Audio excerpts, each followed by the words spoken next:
Settlement geography की इस video में हम लोग बात करेंगे origin and evolution of towns. ठीक है, यानी टाउन्स का कैसे ओरिजिन हुआ, उनका इवोल्यूशन हुआ। ठीक है, अब इसमें आप ध्यान रखिएगा कि हम लोग सिर्फ जो है स्टेजेस से ज़्यादा पढ़ेंगे। स्टेजेस मीन्स कैसे कैसे ओरिजिन की स्टेजेस होती हैं और या इवोल्यूशन की स्टेजेस होती हैं। ठीक है, तो हम इस वीडियो को कंटिन्यू करते हैं।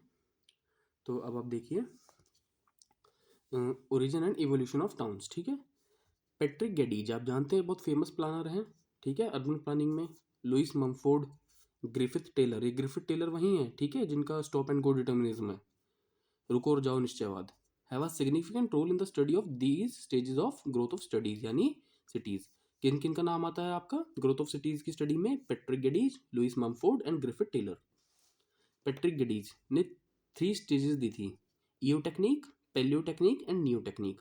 ठीक है, ईओ पैट्रिक गेडीज ने सिटीज टाउन्स की ग्रोथ की। ठीक है, जो 3 स्टेजेस दी थी वो कौन कौन सी दी थी? Eotechnic, paleotechnic and new technique. अभी होती क्या है तीनों, ये देखिए, जो यहाँ पे देखिए लिखा है ना, अंडरलाइन किया हुआ है मैंने, गेडीज के अनुसार यही पैट्रिक गेडीज हैं। ठीक है, ईओ टेक्निक, पेलियो टेक्निक और न्यू टेक्निक। ईओ टेक्निक का यहाँ पे जिक्र नहीं किया गया है, सिर्फ किसका किया गया है? पेलियो टेक्निक और न्यू टेक्निक का। तो पेलियो टेक्निक क्या होती है? वह नगर जिसके अंतर्गत वर्तमान उच्च समय तक भी पुरानी अर्थव्यवस्थाओं का प्रभाव पाया जाता है। देखिए वर्ड से पता चल रहा है, पेलियो मीन्स पुराना और न्यू मीन्स नया। तो पेलियो टेक्निक क्या है कि आज के टाइम में भी, ठीक है, इतना हाई स्टैंडर्ड होने के बावजूद भी कहीं कहीं पर आपको जो पुरानी अर्थव्यवस्था यानी पुराने ज़माने की जो अर्थव्यवस्थाएं थी, इकोनॉमी थी, उसका कहीं ना कहीं अगर जो आपको थोड़ा बहुत प्रभाव दिखाई जाता है तो उसे पेलियो टेक्निक नगर कहते हैं। ठीक है, और न्यू टेक्निक नगर कौन से होते हैं? यह नगर जिसमें आधुनिक तकनीक और औद्योगिक विकास का वर्तमान स्वरूप पाया जाता है। ठीक है, तो क्या अंतर है पेलियो टेक्निक और न्यू टेक्निक में? पेलियो टेक्निक आपके होते हैं कि वर्तमान उच्च समय तक भी, आज के लेटेस्ट टाइम तक भी कहीं ना कहीं पुरानी अर्थव्यवस्था मिलेंगी, तो ऐसे नगर होते हैं पेलियो टेक्निक। और न्यू टेक्निक में तो आप जानते ही हैं, आधुनिक तकनीक और औद्योगिक क्रियाएं, वो सारी न्यू टेक्निक कहलाती हैं। ठीक है, तो ये गेडीज की 3 अवस्थाएं थी, eotechnic, paleotechnic and new technique. Okay, अब आते हैं हम लोग लुइस ममफोर्ड पर। ठीक है, लुइस ममफोर्ड जो है वो बहुत ज़्यादा फेमस जोग्राफर रहे हैं, खास तौर से अर्बन प्लानिंग को लेकर के। ठीक है, तो लुइस ममफोर्ड ने जो दिया था, इनकी बहुत फेमस बुक है, उसका नाम है कल्चरल ऑफ द सिटीज। ठीक है, यहाँ पे मैंने लिखा नहीं है लेकिन मैं लिख देता हूँ, क्या है? Culture of the cities. ये इनकी बहुत फेमस बुक है, किसकी? लुइस ममफोर्ड की। ठीक है, इस चीज का आप ध्यान रखिएगा। और इसमें इन्होंने क्या करा था कि नगर के प्राचीन काल से और लेकर के जो लेटेस्ट है, आधुनिक काल है, उस तक किस तरीके से नगर डिवाइड होता है। ठीक है, क्या क्या स्टेजेस हैं, तो वो स्टेजेस बताई हैं। ठीक है, किस बुक में बताई हैं? कल्चरल ऑफ द सिटीज, इस बुक में बताई हैं। किसने? लुइस ममफोर्ड ने। ठीक है, टोटल कितने स्टेज बताई हैं? 6। एक तो आपको याद रखना है कि कितने स्टेजेस हैं और किस बुक में बताई हैं। तो पहली स्टेज क्या होती है? ईओपोलिस, दूसरी पोलिस, मेट्रोपोलिस, मेगालोपोलिस, टायरनोपोलिस और नेक्रोपोलिस। ठीक है, ये आपको हिंदी में थोड़ा सा मतलब ज़्यादा अच्छे समझ में आ जाएगा, तो मैं कोशिश करता हूँ, चलिए आपको हिंदी में समझा देता हूँ। ठीक है, ये देखिए आपके सामने, अगर जो हिंदी में हम चलते हैं तो ममफोर्ड है ना, इनका पूरा नाम लुइस ममफोर्ड है। किस बुक में दिया था? कल्चर, पेन की टिप को ध्यान रखिएगा, कल्चर ऑफ द सिटीज। ठीक है, तो एक एक अवस्था हम पढ़ते हैं, जो 6 की 6 इन्होंने दी। सबसे पहला था ईओपोलिस, नगरीय विकास की प्रारंभिक अवस्था ईओपोलिस कहलाती है। ठीक है, यानी अभी नगर जस्ट स्टार्ट हुआ है बनना, जिसमें क्या होता है, आप जानते हो, गांव होता है, छोटे छोटे उद्योग होते हैं, जैसे मान लो ताला बन रहा है कहीं पे, ठीक है, कोई कैंची बना रहा है, तो छोटे मोटे जो उद्योग होते हैं, मीन्स अभी नगर जस्ट बनना स्टार्ट हुआ है। ठीक है, बहुत छोटे मोटे काम, छोटी मोटी दुकानें, इस तरीके से, तो ईओपोलिस कहते हैं उसे, means starting of the development of a city या टाउन। ठीक है, फिर आता है आपका पॉलिस। पॉलिस क्या होता है? गांव के रूप कस्बे के रूप में परिवर्तित हो जाए। अब क्या होता है, थोड़ा सा डेवलप हो गया तो उसे पॉलिस कहने लगे। जो गांव थे वो कस्बे यानी टाउन में कन्वर्ट हो गए।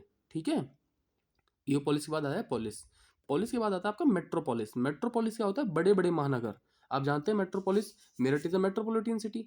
ठीक है, तो मेट्रोपोलिस के बारे में क्या है कि यहाँ पर बड़े बड़े महानगर होते हैं, जो किसी देश या राज्य की राजधानी भी हो सकते हैं। ठीक है, तो मेट्रोपोलिस क्या होता है कि थोड़ा सा बड़े लेवल पर होता है। यहाँ पर उद्योग, व्यापार, वाणिज्यिक क्रियाएं और यातायात मार्ग, ठीक है, ये सारे क्या होते हैं? डेवलप्ड होते हैं, इसलिए इसको हम लोग क्या कहते हैं? मेट्रोपोलिस कहते हैं। फिर आता है आपका मेगालोपोलिस। मेगालोपोलिस क्या होता है? यह नगर की चरम अवस्था या अंतिम अवस्था होती है, यानी बहुत ज़्यादा चरम अवस्था का मतलब ये है कि अब इसके बाद नगर का डेवलपमेंट नहीं होता मेगालोपोलिस में, ठीक है। क्यों नहीं होता? क्योंकि मेगालोपोलिस में जनसंख्या कितनी है, मैंने आपको बताया था। मेगालोपोलिस वर्ड किसने दिया था? जीन गोटमैन ने दिया था। ये भी एक ज्योग्राफर हुए हैं, इन्होंने दिया था जीन गोटमैन ने मेगालोपोलिस। और ये कहते हैं कि कम से कम 50 लाख जनसंख्या अगर जो होगी तो ही हम उस नगर को मेगालोपोलिस कहेंगे। और मेट्रोपोलिस किसे कहेंगे? जिसकी 10 लाख होगी कम से कम। तो मेगालोपोलिस की क्या विशेषता होती है कि यहाँ पर बहुमंजिला इमारतें, उद्योगपति तथा पूंजीपतियों के अधिकार में बहुत ही हाई लेवल पे जो डेवलपमेंट होता है, ठीक है। जैसे चेन्नई हो गया, मुंबई हो गया, आपका बेंगलोर हो गया, ठीक है। और आपका इस तरीके से जो मतलब जो नामी शहर हैं, चेन्नई, मुंबई, बेंगलोर, जो डेवलप्ड हैं, ठीक है, वो। अब आता है आपका टायरेनोपोलिस। टायरेनोपोलिस क्या होता है कि जब कभी शासन व्यवस्था की कमी या आर्थिक सामाजिक कारणों से नगर का विकास अवरुद्ध हो जाता है तथा चारों ओर बेरोजगारी फैलने लगती है तथा नगर का ह्रास होना प्रारंभ हो जाता है। टायरेनोपोलिस क्या होता है कि भैया अब डेवलपमेंट नहीं हो सकता, अब तो नेचुरल कारणों से या मैनमेड कारणों से क्या होगा, नगर अब डिग्रेड होगा धीरे धीरे। देखो कोई भी चीज़ आपने पढ़ी है ना, छोटे से जर्रे से स्टार्ट होती है और फिर बहुत बड़ी बनने के बाद फिर वो बर्बाद होनी शुरू हो जाती है धीरे धीरे धीरे धीरे, है ना। अब घर भी बनाते हैं तो छोटा सा आपने पहले कमरे से स्टार्ट किया, फिर बहुत बड़ा घर बनाया, तो एक टाइम ऐसा आता है कि आप कितना ही डेवलपमेंट करवा लीजिए उस घर में, वो धीरे धीरे फिर वो ब्रेक होना शुरू हो जाएगा। सेम एज क्या है, टेरानोपोलिस कौन सी स्टेज होती है?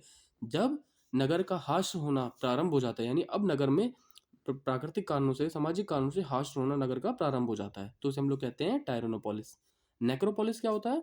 नेक्रोपोलिस नगर के विनाश या नष्ट होने की अवस्था है जिसके अंतर्गत नगर विभिन्न आर्थिक, सामाजिक या प्राकृतिक कारणों से पूरी तरह से बर्बाद हो जाता है, ठीक है। टायरोनोपोलिस में क्या होता है, स्टार्टिंग होती है, ठीक है। और नेक्रोपोलिस में नगर पूरी तरीके से बर्बाद हो जाता है, ठीक है। इस चीज़ का ध्यान रखना। देखो कहीं कहीं आपको क्वेश्चंस मिल सकता है ऐसा कि नगर की बर्बादी जो है, मतलब यही नगर का ह्रास जो है वो कहाँ से स्टार्ट होता है। कहीं कहीं आपको मेगालोपोलिस भी मिल सकता है, तो उसमें कंफ्यूज मत होना। शायद एक यूजीसी नेट का क्वेश्चन है तो आप उसका आंसर देखोगे तो उसमें उन्होंने मेगालोपोलिस माना हुआ है, ठीक है। तो अब उन्होंने मेगालोपोलिस माना तो आपको मेगालोपोलिस के साथ ही जाना पड़ेगा। लेकिन लुइस मम्फोर्ड की जो स्टेजेस हैं उसमें वो क्या कहते हैं कि टायरोनोपोलिस से स्टार्ट होता है और नेक्रोपोलिस में पूरी तरीके से डिस्ट्रॉय हो जाता है, ठीक है। तो ये थी आपकी लुइस मम्फोर्ड की स्टेजेस, ठीक है। अब आते हैं हम ग्रिफिथ टेलर जो तीसरे थे, है ना। पैट्रिक गेडीज पढ़ लिया, लुइस मम्फोर्ड पढ़ लिया, अब ग्रिफिथ टेलर पर आइए। ग्रिफिथ टेलर ने कितने स्टेजेस दी हैं? 7 स्टेजेस दी हैं, ठीक है। सातों की सातों आपको याद रखनी है। सबसे पहले होता है सब इन्फेंटियल स्टेज। सब इन्फेंटियल मीन्स जो बिल्कुल शिशु वाली होती है, जस्ट जन्म वाली, उसको कहते हैं हम सब इन्फेंटियल स्टेज, ठीक है। उसके बाद कौन सी स्टेज आती है? इन्फेंटियल स्टेज, यानी grid of the roads is found, province plus Simpsons are the example of this stages, ठीक है। Providence and Simpson. देखो इन्फेंट स्टेज में क्या होता है, ग्रिड ऑफ द रोड्स, यानी रोड्स के जो ग्रिड होते हैं ना, रोड एक दूसरे को आकर टकराती हैं या क्रॉस करती हैं, वो वाली कंडीशन नगर में आ जाती है, मीन्स ट्रांसपोर्टेशन स्टार्ट हो जाता है, ठीक है। किस स्टेज में? इन्फेंटियल स्टेज में। आप जानते हैं ना, इन्फेंट बच्चा कहते हैं हम उसको, और सब इन्फेंट होते हैं जस्ट बस स्टार्ट हुआ है अभी नगर का बनना। सेकेंड आपकी इन्फेंट स्टेज होती है। थर्ड स्टेज क्या होती है? जुवेनाइल। जुवेनाइल मीन्स कहते हैं ना किशोर अवस्था, ठीक है, जुवेनाइल। तो जुवेनाइल में क्या होता है आपका, in India towns belong to this category. देखिए सबसे इंपॉर्टेंट लाइन यहाँ पर लिखी हुई है कि इंडिया के टाउन कौन सी कैटेगरी से बिलोंग करते हैं? जुवेनाइल स्टेज से करते हैं, ठीक है। एक मुझे सेट उम्र याद नहीं आ रही है, उस उम्र के बच्चे तक को जुवेनाइल कहते हैं।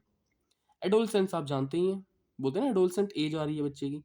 तो एडोलसेंट स्टेज कौन सी? आप ये देखना, ये सारी स्टेज ऐसी लग रही है जैसे कोई बच्चा बड़ा हो रहा है, स्टार्ट से लेकर के। सब इन्फेंट में शिशु था, फिर इन्फेंटियल, फिर जुवेनाइल जिसमें इंडिया के टाउन्स आते हैं, फिर एडोलसेंट एज। एडोलसेंट में कहते हैं in India big towns fall in this country, यानी जो इंडिया के बड़े टाउन्स हैं वो किस में आते हैं? एडोलसेंट एज में आते हैं। ये पूछ लेंगे कि इंडिया के जो टाउन्स हैं नॉर्मली वो कौन कैटेगरी में आते हैं? जुवेनाइल में। लेकिन इंडिया के जो बड़े टाउन है वो किस कैटेगरी में आते हैं? एडोलसेंट एज में। फिर आती है आपकी mature stage, separation of industrial residential area. Mature age में क्या होता है? मैच्योर स्टेज में जो टाउन है वो इंडस्ट्रियल कौन सा होगा वो अलग हो जाता है, रेजिडेंशियल कौन सा होगा वो अलग हो जाता है। फिर आता है आपका late mature stage, city reach it climax, यानी जो सिटी है वो अपने क्लाइमेक्स तक पहुंच जाती है डेवलपमेंट के, ठीक है। सिटी जो है अपने डेवलपमेंट के क्लाइमेक्स तक पहुंच जाती है, जिसमें जैसे टोक्यो, यहाँ देखिए पेन की टिप को लिखा है ना, Tokyo, New York, London, Moscow, Shanghai, Mumbai, Kolkata are fall under this stage. ये लेट मैच्योर स्टेज की कंडीशन है, किसके अकॉर्डिंग? ग्रिफिथ टेलर के अकॉर्डिंग। इस चीज का ध्यान रखिएगा।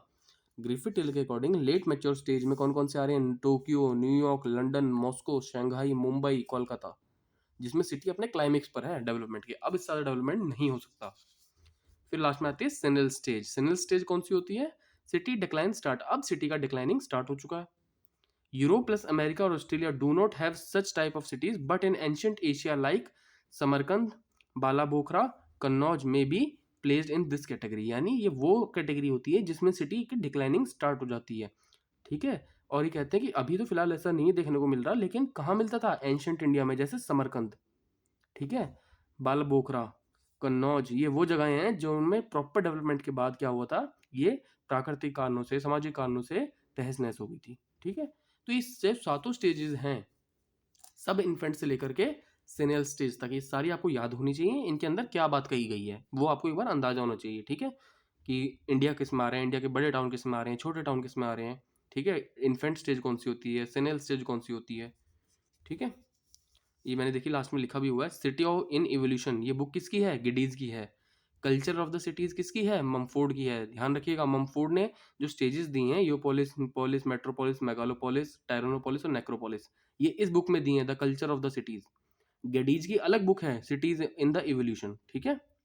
Urban geography plus geography in 20th century, ये किसकी बुक है? ग्रिफिथ टेलर की, जिसकी अभी आपने 7 स्टेजेस पढ़ी हैं, ठीक है। अर्बन ज्योग्राफी और ज्योग्राफी इन 20th सेंचुरी बहुत फेमस बुक्स हैं दोनों के दोनों। Urban geography and geography in 20th century by Griffith Taylor, ठीक है। तो इसमें आपको बेसिकली ये चीज पढ़ी आपने कि पैट्रिक गेडिज ने क्या बताया, लुईस ममफोर्ड ने क्या बताया और ग्रिफिथ टेलर ने क्या बताया।